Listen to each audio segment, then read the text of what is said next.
Hey everybody, it's your boy Dave from How Do I, and today I want to talk a little bit about my RK tractor. And just again, this video is for those novices that know very little about tractors and backhoes. And like I said, for myself, I'm still learning myself about equipment, but it's kind of cool. So just if you're wondering, this right here is the backhoe. Let me zoom out a little bit. The backhoe, as you can look at it, you pretty much know what they do. They go down, they dig trenches, they dig holes in the ground. This one will give you about a 6-foot reach, and these particular controls here are what control the backhoe. This one here, if you can see, will cause the bucket to open and close. Right now I have the tractor off, so I can drop the bucket. Drop it! But I can't get it to close currently because there's no hydraulic fluid flowing. But basically, just to help you understand it. So as you can see, just from me moving that handle, the weight of the heavy bucket starts to drop down. Okay, the controls here, these controls here are what operate your outriggers. These are your outriggers, the things that kind of hold out on the side to steady your equipment while you're trying to work. And this one, this lever here, and this lever here actually controls the arm of the bucket and the left and right of the bucket. So one thing I just wanted to explain a little bit about if you're getting a tractor, at least for me, what I've noticed is when I shut the tractor down and I walk away, if you look here, you'll notice there's a pin right here. It goes through here. As you can see, it slides through.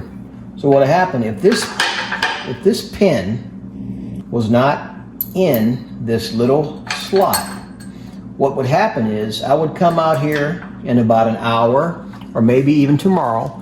The weight of this backhoe, if it didn't have this pin to hold this up, this entire assembly would be sitting on the floor. Just the weight of the bucket would cause the hydraulics to just slowly lower down, just like you saw this bucket lower down when I did what I did. Wow. If that makes any sense. So just one of the little features that a lot of people don't realize. So what I tend to do is when I'm done using it, I always make sure I put the pin back in. There's a place for a pin here. There's also a place for a pin here to keep this from moving back and forth. I remember when I first got the tractor, I was being stupid and I didn't know any better. And I went to go turn this thing and I almost sheared it off, because I'm telling you that hydraulic fluid has a lot of power, just the whole hydraulic system, and it sheared off the bolt. So I don't really put this one back anymore because I really don't have a purpose for it, because I use the backhoe a lot. But one thing I do is I definitely keep this one in when I'm done. It's pretty much the main one that I keep in there. So over here, which is kind of cool, and I've never really used it, on the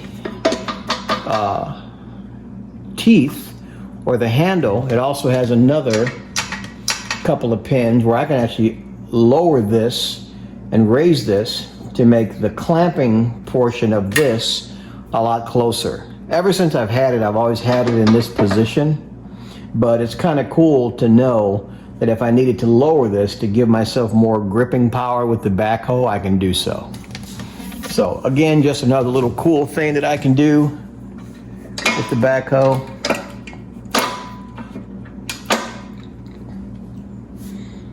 So if you haven't already done all that YouTube stuff that I talked about at the beginning, please do make sure that you like this video, comment on this video, share this video, and be sure to subscribe to the channel, because that really helps me out. I love you guys, and I will see you on the next one.